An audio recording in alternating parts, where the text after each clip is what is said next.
Hello, welcome back to Project Invest. My name is Cal, and today we're going to be looking at the rise and fall and rise again of BlackBerry. But before we begin, please subscribe to our channel. Please help us like the video and let us know in the comments your thoughts on BlackBerry. When we think of BlackBerry, we think of their full-size, QWERTY keyboard phones back in the day. They were the must-have phones in the early 2010s. The interest peaked in 2012 with 80 million global BlackBerry users, with the most famous being then sitting president of the United States, Barack Obama. Then something happened.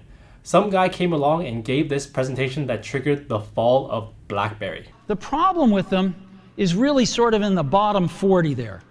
It's this stuff right here.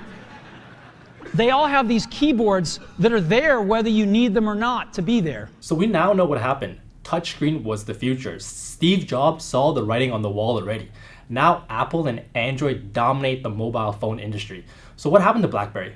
Its shares tanked. They fired a bunch of people. They brought in John Chan, former CEO of Sybase.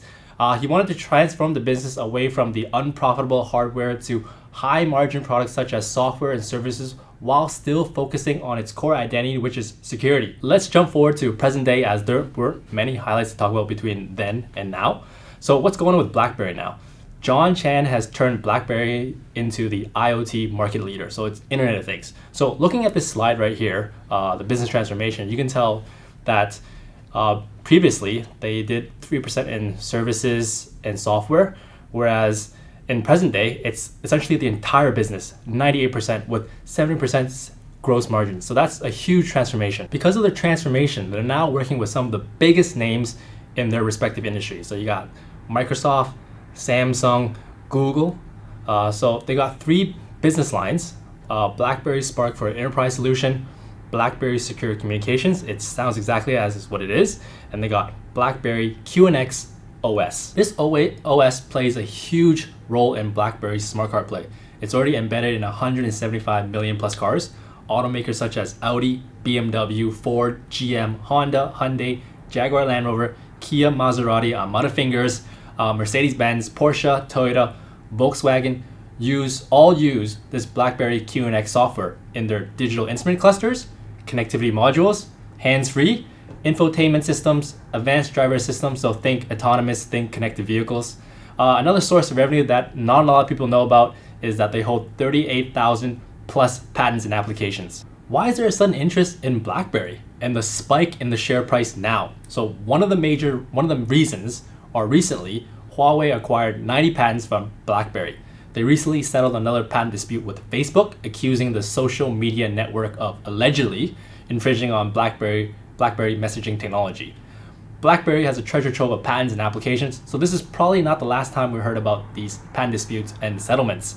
Another reason is a couple of months ago, BlackBerry announced it would be powering the Level 3 driving domain control of XPeng, one of the most funded electrical vehicle startups in China and Tesla's local challenger in China as well. Also, XPeng uses BlackBerry's operating system called QNX. One of the biggest reasons, in my opinion, is the new BlackBerry Ivy in partnership with Amazon Web Services. So AWS platform gives BlackBerry Ivy cloud connectivity, scalability, global reach, and big data mindset. In layman's term, Ivy is the connection between the vehicle data and vehicle application. There's unlimited potential for third-party application in areas such as car insurance, maintenance, EV charging, connected vehicles. This fits in very nicely with QNX in the whole smart car play. So in the future, I foresee a duopoly in vehicle software, similar to what we see now in the mobile industry. You have Apple and you have Android. Tesla will continue to have its own software like Apple, whereas the rest of the automakers will be using the combination of QNX plus Ivy, kind of like Android.